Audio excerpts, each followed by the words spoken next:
जय हिंद। एग्रीकल्चर के बारे में बातचीत हमने इससे पिछले वाले सेशंस में ख़त्म कर दी थी। आज से हम शुरू कर रहे हैं क्लास 10th की ज्योग्राफी का chapter 5 minerals and energy resources. Important chapter है, अपन ढंग से पढ़ेंगे। देखो शुरू करते हैं। सबसे पहली चीज़ तो ये कि minerals are an indispensable part of our lifes. हमारी लाइफ में बड़ा इंपॉर्टेंट रोल प्ले करते हैं मिनरल्स। इनफैक्ट ये कहना गलत नहीं होगा कि लाइफ प्रोसेसेस अकर नहीं हो सकती हैं विदाउट मिनरल्स। और मिनरल्स की इंपॉर्टेंस दो तीन चीज़ों से समझी जा सकती है। एक तो डे टू डे बेसिस पे जितनी भी चीज़ें हम यूज़ करते हैं, फिर चाहे वो छोटी से छोटी पिन हो या आसपास दिखने वाली बड़ी से बड़ी बिल्डिंग्स, बड़े से बड़े शिप, वो सब कुछ मिनरल से बना हुआ है। जितनी भी मशीनरी हम डे टू डे बेसिस पे यूज़ करते हैं वो सब कुछ मिनरल से बनी हुई है। कहानी ये है कि जितना भी मेटल है वो मेटल एक्सट्रैक्ट किया जाता है मिनरल से। Minerals are the source of metals और इन्हीं मेटल से बनती है हमारी ये मशीनरी। और ये मशीनरी हमारी लाइफ में बड़ा इंपॉर्टेंट रोल प्ले करती है। तो minerals are an indispensable part of our lifes. लेकिन बात सिर्फ मशीनरी तक लिमिटेड नहीं है।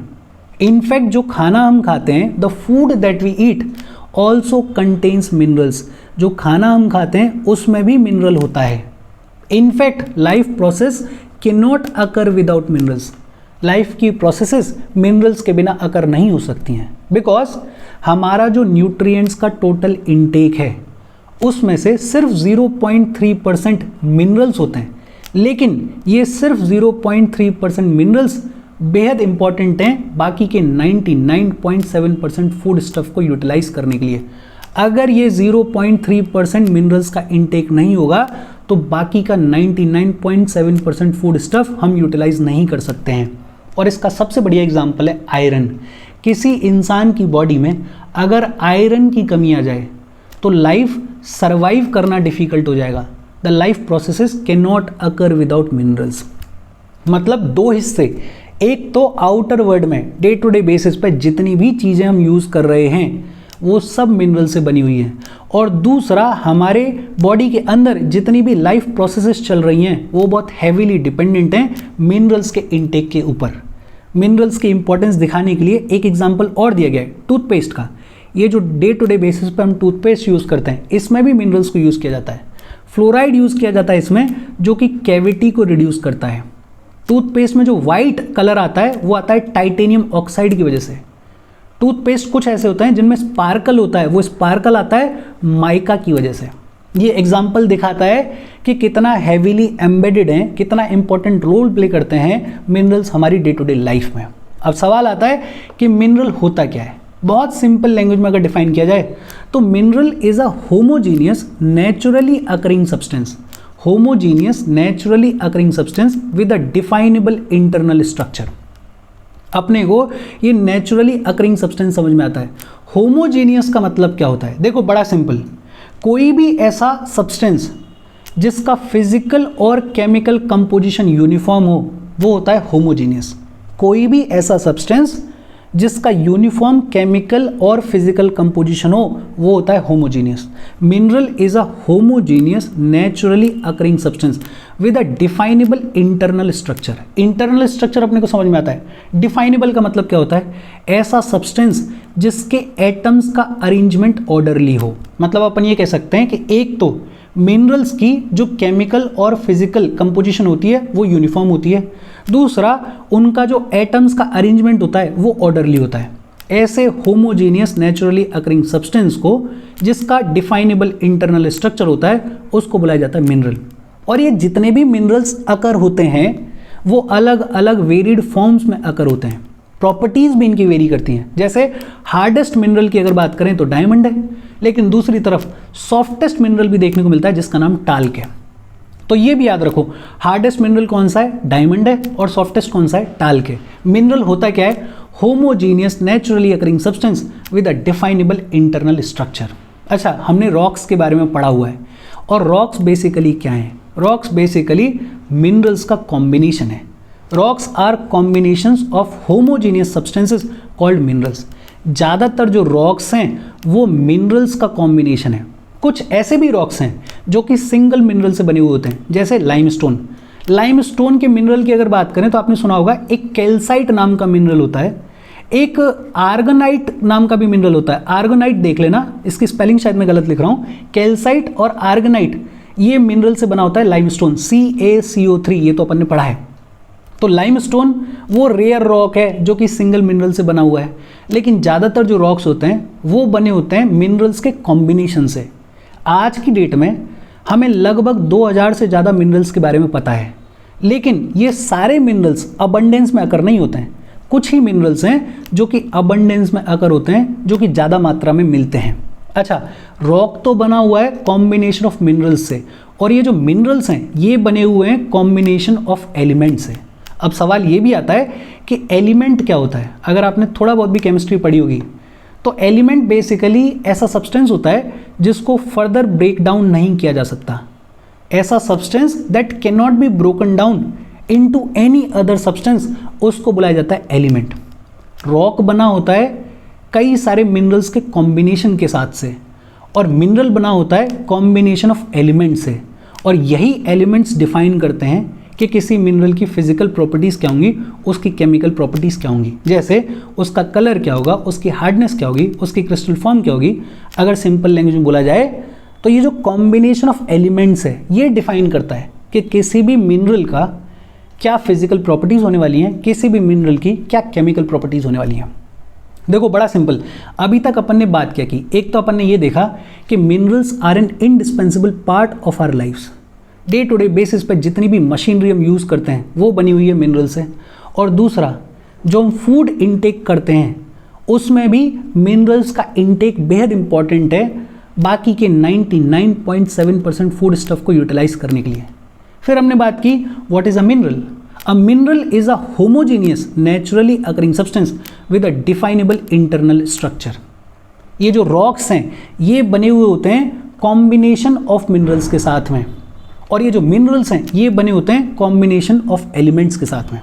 अच्छा, ये जो मिनरल्स अकर होते हैं ये प्योर फॉर्म में अकर नहीं होते हैं, ये अकर होते हैं ओर्स की फॉर्म में। और ओर क्या होता है? Ore is used to describe an accumulation of any mineral mixed with other elements. देखो सिंपल लैंग्वेज में बोलें तो होता क्या है, मिनरल प्योर फॉर्म में अकर नहीं होता है, ये बहुत सारी इम्प्योरिटीज़ के साथ में अकर होता है, और ये जो इम्प्योरिटीज़ के साथ में कॉम्बिनेशन है इसको बुलाया जाता है ओर। होगा क्या, कोई एक मिनरल होगा, हो सकता है 2 मिनरल हो, उसके साथ में फिर 1-2 एलिमेंट्स होंगे, उसके अलावा उसमें बहुत सारी डस्ट वगैरह होगी। ये जो इम्प्योरिटीज़ के साथ में अकर हो रहा है इसको बोलते हैं ओर। ओर को एक्सट्रैक्ट किया जाता है, ओर को निकाला जाता है ज़मीन के अंदर से, और फिर इस ओर में से इम्प्योरिटीज़ को अलग किया जाता है और मिनरल को ऑब्टेन किया जाता है। अच्छा, अपने को ये समझ में आ गया कि ये जो मिनरल्स हैं ये ओर्स की फॉर्म में अकर होते हैं, और ओर्स को अगर सिंपल लैंग्वेज में बोला जाए तो इम्प्योरिटीज़ के साथ में जो मिनरल अकर हो रहा है उसको ओर बोलते हैं अपन। अब सोच के देखो, इम्प्योरिटीज़ के साथ में हमें किसी चीज़ को ज़मीन से निकालना है तो उसके लिए बेहद इंपॉर्टेंट क्या है, उसके लिए बेहद इंपॉर्टेंट है कि ये जो एक्सट्रैक्शन है ये कमर्शियली वाइबल होना चाहिए। भाई उस पूरे ओर को जिसमें इम्प्योरिटीज़ भी हैं उसको निकालने का खर्चा आ रहा है मान लो 5 लाख, और जो मिनरल इसमें से निकल रहा है वो सिर्फ 1 लाख रुपए का है, तो कोई फ़ायदा है क्या इसको निकालने का? नहीं फ़ायदा। तो ये जो एक्सट्रैक्शन है ये कमर्शियली वाइबल होना चाहिए। कमर्शियली वाइबल होता है तभी हम इस ओर को ज़मीन के अंदर से निकालते हैं और फिर इसको प्यूरिफाई किया जाता है और इसमें से मिनरल्स को एक्सट्रैक्ट कर लिया जाता है। अब सवाल आता है कि मिनरल्स किस तरीके से फॉर्म होते हैं, किस तरीके से अकर होते हैं। 4-5 फॉर्म्स हैं। एक तो मिनरल्स अकर होते हैं इग्नियस रॉक्स में और मेटामॉर्फिक रॉक्स में। इग्नियस रॉक्स वो वाली रॉक्स होती हैं जो कि सॉलिडिफिकेशन ऑफ लावा की वजह से फॉर्म होती हैं, ये अपन ने पढ़ा हुआ है। और मेटामॉर्फिक रॉक्स वो वाली रॉक्स होती हैं जो कि प्रेशर एंड हीट चेंजेस की वजह से फॉर्म होती हैं। इग्नियस और मेटामॉर्फिक रॉक्स में मिनरल्स अकर होते हैं। Basically igneous rock solidification of lava की वजह से बन रही है और मेटामॉर्फिक रॉक प्रेशर और हीट चेंजेस की वजह से बन रही है। तो इन इग्नियस और मेटामॉर्फिक रॉक्स में क्रैक्स पड़ जाते हैं, इनमें फॉल्ट्स पड़ जाते हैं, इनमें जॉइंट्स पड़ जाते हैं, और इन क्रैक्स में, इन फॉल्ट्स में जो मिनरल्स अकर होते हैं उनको बोला जाता है इग्नियस एंड मेटामॉर्फिक रॉक से अकर होने वाले मिनरल्स। अच्छा, अगर छोटे अकरेंसेज हैं, मतलब कम अमाउंट में अगर मिनरल अकर हो रहा है तो उसको बोल देते हैं अपन वेन्स। इग्नियस और मेटामॉर्फिक रॉक्स में ऐसे क्रैक्स, ऐसे फॉल्ट्स जिनमें छोटे अमाउंट में मिनरल्स मिल रहा है उसको अपन बोल देते हैं वेन्स, और लार्जर अकरेंस अगर है तो उसको अपन बुला देते हैं लोड्स। क्या बुला देते हैं? लोड्स। देखो होता क्या है, जब ये मिनरल्स लिक्विड फॉर्म में होते हैं या मॉल्टन फॉर्म में होते हैं या गैशियस फॉर्म में होते हैं तो इनको अपवर्ड मूव किया जाता है, ये अपवर्ड मूव करते हैं और अपवर्ड मूव करते करते ये क्रैक्स में फंस जाते हैं और क्रैक्स में कैविटीज़ में फंसने के बाद ये over the period of time cool हो जाते हैं, सॉलिडिफाई हो जाते हैं और फिर वहाँ पे ये स्टेबल हो जाते हैं। मेजर मेटेलिक मिनरल्स जो कि इग्नियस और मेटामॉर्फिक रॉक्स में मिलते हैं, उनमें एक एग्जांपल है टिन, दूसरा है कॉपर, तीसरा है जिंक, लेड वगैरह। ये खूब सारे मिलते हैं इग्नियस और मेटामॉर्फिक रॉक्स में। देखो अपन ये कहने की कोशिश कर रहे हैं, दोबारा से समझो, हम ये कह रहे हैं कि इग्नियस और मेटामॉर्फिक रॉक्स में मिनरल्स अकर होते हैं। इग्नियस रॉक फॉर्म होती है सॉलिडिफिकेशन ऑफ लावा की वजह से। लावा जब सॉलिडिफाई होता है तो इन इग्नियस रॉक्स में फॉल्ट्स बन जाते हैं, क्रैक्स बन जाते हैं, जॉइंट्स बन जाते हैं। इन क्रैक्स में, इन फॉल्ट्स में, इन जॉइंट्स में खूब सारे मिनरल्स अकर होते हैं। मेटामॉर्फिक रॉक्स जो हैं वो प्रेशर एंड हीट चेंजेस की वजह से फॉर्म होती हैं और जब प्रेशर और हीट चेंज होता है तो उसकी वजह से मेटामॉर्फिक रॉक्स में कई सारे क्रैक्स बन जाते हैं, कई सारे फॉल्ट्स बन जाते हैं। इन क्रैक्स में, इन फॉल्ट्स में, इन जॉइंट्स में मिनरल्स अकर होते हैं। जब ये मिनरल्स इग्नियस और मेटामॉर्फिक रॉक्स के क्रैक्स में छोटे अमाउंट में अकर होते हैं तो उसको बुलाया जाता है वेन्स। क्या बुलाया जाता है? वेन्स। और जब लार्ज अमाउंट में अकर होते हैं तो उसको बुलाया जाता है लोड्स। क्या बुलाया जाता है? लोड्स। बेसिकली होता क्या है कि जब ये मिनरल्स अपने लिक्विड फॉर्म में होते हैं या गैसियस फॉर्म में होते हैं या मॉल्टन फॉर्म में होते हैं तो ये अपवर्ड मूव करने की शुरुआत करते हैं, अपवर्ड मूव करते हैं और फिर over the period of time cracks में, फॉल्ट्स में आके सॉलिडिफाई हो जाते हैं, ठंडे होकर सॉलिडिफाई हो जाते हैं और इन्हीं को फिर अपन over the period of time extract करते हैं। जो मेजर मेटेलिक मिनरल्स इग्नियस और मेटामॉर्फिक रॉक्स में मिलते हैं उनके एग्जांपल्स हैं टिन है, कॉपर है, जिंक है वगैरह वगैरह। फिर दूसरा मिनरल्स मिलते हैं सेडिमेंट्री रॉक्स में और सेडिमेंट्री रॉक्स में ये जो मिनरल्स मिलते हैं ये मिलते हैं बेड्स में, ये मिलते हैं लेयर्स में। देखो होता क्या है, सेडिमेंट्री रॉक्स का फॉर्मेशन अपने को समझ में आता है। देखो रिवर आ रही है और अपने साथ में खूब सारा सेडिमेंट लेकर आ रही है, उसको डिपॉजिट कर रही है। एक रिवर ने खूब सारा सेडिमेंट डिपॉजिट किया, फिर हो सकता है यहाँ पे कुछ चीज़ें फंस गई हों और फिर रिवर और पानी लेकर आई और सेडिमेंट लेकर आई और उस सेडिमेंट को यहाँ पे डिपॉजिट कर दिया over the period of time. फिर हो सकता है कि यहाँ पे कुछ चीज़ें फंस गई हों और फिर और सेडिमेंट आया और सेडिमेंट को यहाँ डिपॉजिट कर दिया गया। मतलब ये जो बीच बीच में चीज़ें फंसी हैं इनसे बन जाता है over the period of time mineral और ये एक तरीके से लेयर्स हैं, ये एक तरीके से बेड है। तो सेडिमेंट्री रॉक में बहुत सारे मिनरल्स अकर होते हैं इन बेड्स, इन लेयर्स। होता क्या है, they have been formed as a result of deposition, accumulation and concentration in the horizontal strata.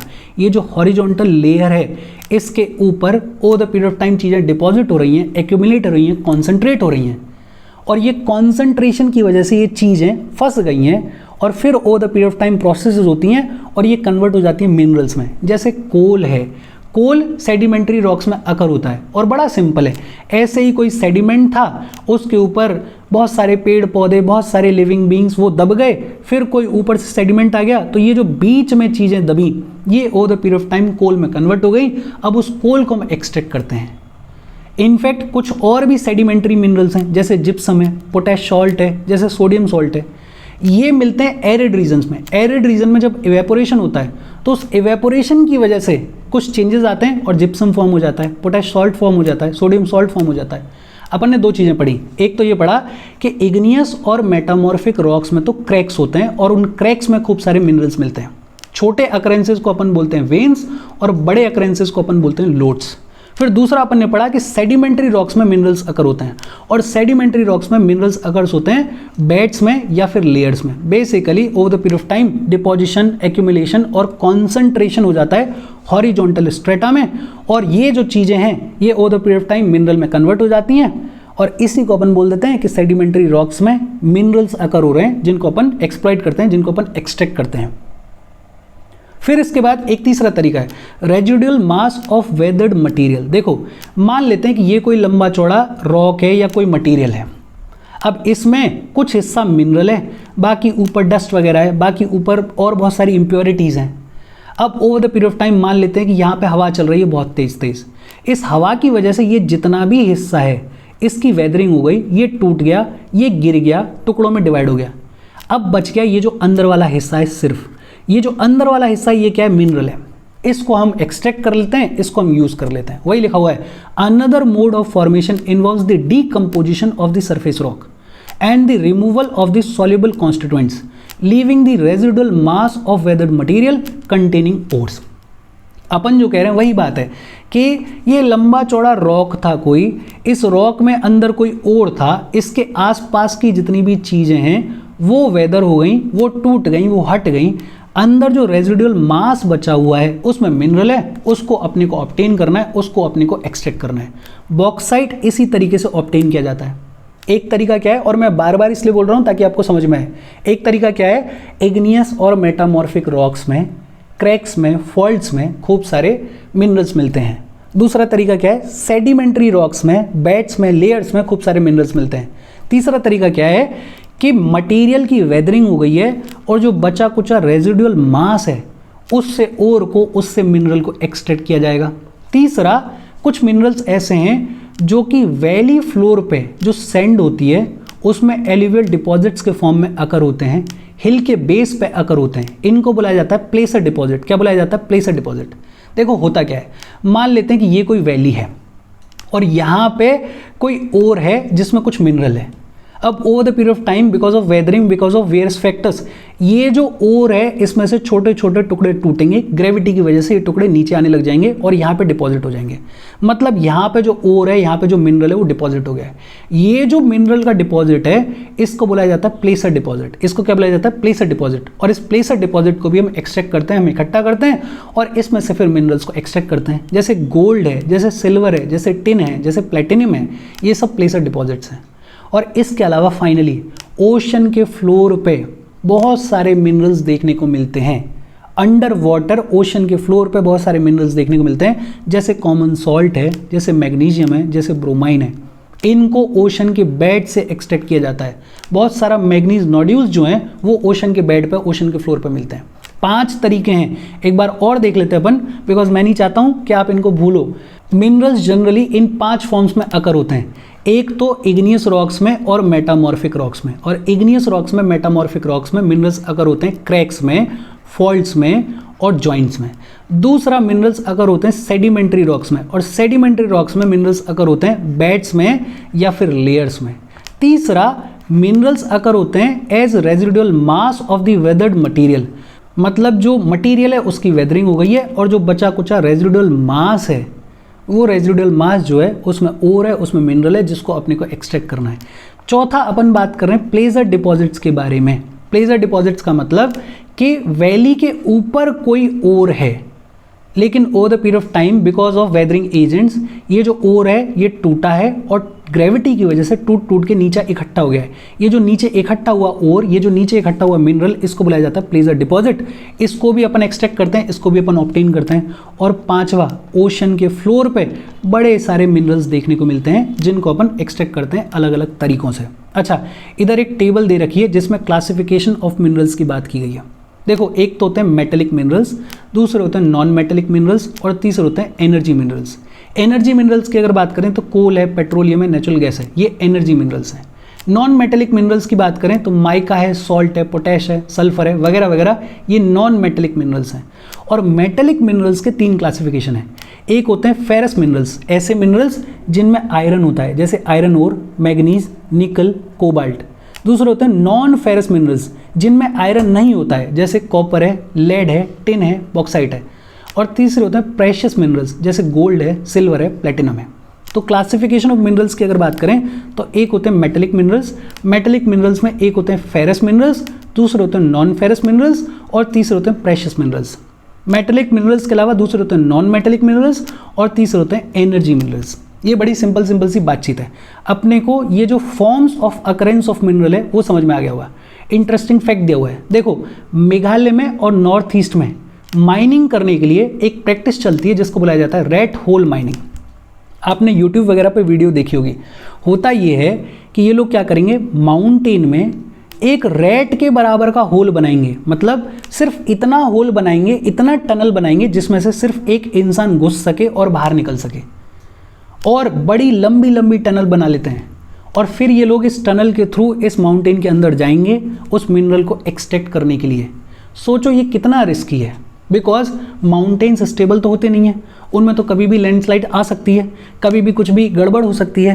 तो इससे जान माल की हानि बहुत ज़्यादा होती है, बहुत सारे लोग इसकी वजह से मारे जाते हैं। एक बड़ा फेमस वीडियो है, यूट्यूब पे मिलता है, जिसमें दिखाया गया है कि एकदम से एक लैंडस्लाइड आ रही है, माउंटेन जो है वो कोलैप्स कर रहा है और बहुत सारे लोग इस रेट होल से निकल निकल के भाग रहे हैं। माइनिंग कर रहे थे वो, तो रेड होल से बच बच के भागने की कोशिश कर रहे हैं, कुछ लोग मारे जाएंगे, कुछ लोग बच जाएंगे। तो ये जो रेड होल माइनिंग है ये मेघालय वगैरह में खूब की जाती है, ये नॉर्थ ईस्ट में खूब की जाती है और रेड होल माइनिंग प्रैक्टिस हो रही है। इसका मतलब ये है कि इन एरियाज़ में जो इकोनॉमिक कंडीशन है वो कोई बहुत अच्छी नहीं है, बिकॉज अगर इकोनॉमिक कंडीशन अच्छी होती तो ये जो लॉन्ग नैरो टनल्स खोद के लोग माइनिंग करते हैं, जिसे अपन बुलाते हैं रेड होल माइनिंग, उसकी प्रैक्टिस नहीं हो रही होती। इनफैक्ट नेशनल ग्रीन ट्राइब्यूनल ने इस रेड होल माइनिंग को इलीगल डिक्लेयर किया हुआ है, लेकिन इसके बावजूद लार्ज स्केल पर रेड होल माइनिंग को प्रैक्टिस किया जाता है और इसकी वजह से जान को खतरा होता है, बट लोग प्रैक्टिस कर रहे हैं बिकॉज उनको अपना जीवन चलाना है। इंडिया बेहद फॉर्चुनेट है। इंडिया में अगर मिनरल्स की बात की जाए तो हमारे यहाँ पे हर एक तरीके का मिनरल मिलता है। ब्रॉडली अगर बात करें तो पेनिनसुलर प्लेट्यू के ऊपर हमारे यहाँ पे कोल के रिजर्व्स हैं, मेटेलिक मिनरल्स मिलते हैं, माइका वगैरह देखने को मिलता है, बहुत सारे नॉन मेटेलिक मिनरल्स मिलते हैं। कहाँ कौन सा मिनरल मिलता है उसके बारे में अपन पढ़ेंगे। हमारे जो वेस्टर्न और ईस्टर्न फ्लैंक के पेनिनसुलर का, वहाँ पे सेडिमेंट्री रॉक्स मिलती हैं। गुजरात में, आसाम में पेट्रोलियम के डिपॉजिट मिलते हैं। राजस्थान में लंबे चौड़े डिपॉजिट्स मिलते हैं नॉन फेरस मिनरल्स के। ब्रॉडली अगर देखा जाए तो पेनिनसुलर रॉक्स जो हैं, पेनिनसुलर प्लेट्यू जो है, वहाँ पे coal, metallic minerals, mica, non metallic minerals. फिर इधर पेनिनसुला के जो वेस्टर्न और ईस्टर्न साइड्स हैं वहाँ पे सेडिमेंट्री रॉक्स मिलते हैं। गुजरात और आसाम में पेट्रोलियम के डिपॉजिट्स मिलते हैं। राजस्थान में नॉन फेरस मिनरल्स खूब सारे देखने को मिलते हैं। हमारे यहाँ पे नदर्न इंडिया में वास्ट एलिवल प्लेन्स हैं जो कि एग्रीकल्चर के लिए बेहद इंपॉर्टेंट हैं। तो हमारे यहाँ पे हर एक तरीके का मिनरल मिलता है। मिनरल्स को एक्सट्रैक्ट करने के लिए बेहद ज़रूरी है कि उनका जो एक्सट्रैक्शन है वो इकोनॉमिकली वाइबल हो, इकोनॉमिकली प्रॉफिटेबल हो, इजीली एक्सट्रैक्ट किया जा सके, मार्केट आसपास हो, उन मिनरल्स की इंपॉर्टेंस हो, उनकी इकोनॉमिक वैल्यू हो। जब इजीली उसको एक्सट्रैक्ट किया जा सकता है, इकोनॉमिक इंपॉर्टेंस हो और अबंडेंस में वो अवेलेबल हो, तभी कोई आदमी माइनिंग करता है, तभी कोई आदमी मिनरल को निकालता है ज़मीन के अंदर से। जब ये सारी कंडीशंस फुलफिल होती हैं तो फिर माइनिंग की जाती है किसी भी मिनरल की, किसी भी डिपॉजिट को, किसी भी रिजर्व को माइन में कन्वर्ट किया जाता है। और इसके साथ आज की अपनी बातचीत हम खत्म कर रहे हैं। बहुत इजी सेशन था। इसमें आपको एक चीज़ याद रखनी है, व्हाट इज़ मिनरल। दूसरा याद रखना है ये जो forms of occurrence of mineral हैं, ये जो 5 तरीके हैं, इनको याद रखो। बाकी चीज़ें तो सिंपल सी हैं। फिर भी कोई डाउट हो तो कमेंट करके पूछ लेना। इसके बाद इंपॉर्टेंट चीज़ आएंगी। इसके बाद एक एक और की बात की जाएगी, एक एक मिनरल की बात की जाएगी, जैसे आयरन ओर की बात की जाएगी, फिर बहुत सारे नॉन फेरस मिनरल्स की बात की जाएगी। और वो कहाँ अकर होते हैं, कैसे अकर होते हैं, वो यूपीएससी के पॉइंट ऑफ व्यू से बेहद इंपॉर्टेंट है। यहाँ तक कोई डाउट हो तो कमेंट करके पूछ लेना। Thank you very much.